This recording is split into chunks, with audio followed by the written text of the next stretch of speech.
Bienvenue dans cette vidéo. Ici, nous allons évoquer les formes des sujets. C'est-à-dire, lorsqu'on vous donnera un sujet, vous devez faire très attention à la forme du sujet. Très capital. Et nous allons ici voir 5 formes de sujets. Donc, tous les sujets de dissertation littéraire qu'on va vous donner aura forcément une forme de sujet. Et sans plus tarder, nous allons aborder le premier élément. Donc la première forme de sujet, ce sont les sujets à thèse. Ça veut dire quoi? Quand on dit un sujet à thèse, ça veut simplement dire que dans le sujet, l'auteur dit seulement ce qu'il pense, c'est tout, par rapport à la littérature ou par rapport au genre littéraire qui vous sera donné. Donc c'est la pensée de l'auteur uniquement qui est mise en évidence ici, qui est mise en valeur. Juste la pensée de l'auteur et rien d'autre. C'est ce que l'auteur pense là, c'est ce qu'il dit. Un point, c'est tout. C'est ce qu'on appelle donc la thèse. C'est son point de vue, si vous voulez. Voilà, son point de vue unique. Je vais vous donner donc, présenter un sujet qui va confirmer ce que je suis en train de dire. On a le sujet de Brice Parrain. Brice Parrain dit, les mots sont des pistolets chargés. Les mots là, ça veut simplement dire les écritures. Or, nous savons que lorsqu'on parle d'écriture, comme nous sommes dans le contexte de la littérature, donc dans ce sens-là, on va dire que les mots représentent la littérature. Voilà, donc la littérature ici. Donc Brice Parrain est en train de nous faire savoir que la littérature, ça va, ou bien les mots dans ce sens-là, nous on reste dans l'univers du sujet, les mots sont des pistolets chargés. Or, le mot pistolet chargé veut simplement dire que les mots sont en guerre.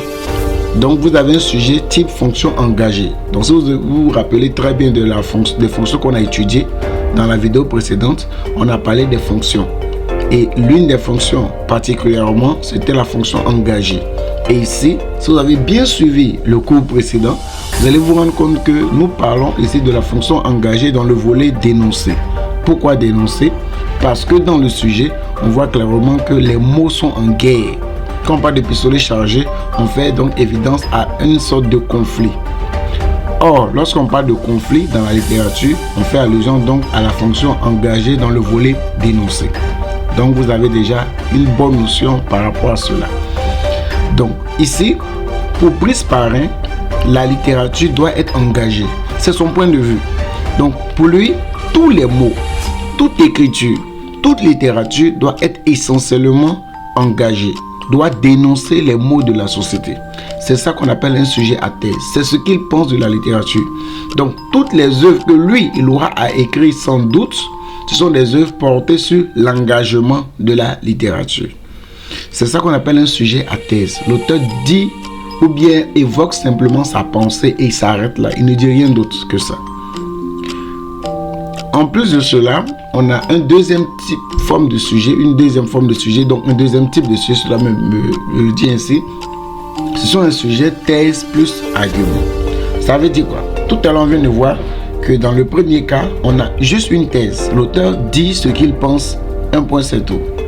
Et c'est une seule pensée. C'est ce qui est intéressant là. Une seule pensée. C'est pas deux pensées, c'est une seule pensée. Dans le sujet à thèse plus argument, on a la pensée de l'auteur et puis on vous donne en bonus les arguments que vous devez utiliser dans le développement. C'est-à-dire que quoi? L'auteur dit, il affiche sa pensée et on vous donne en même temps dans le sujet les arguments que vous devez utiliser pour justifier la pensée de l'auteur. Je vais vous présenter donc un exemple pour justifier mes propos.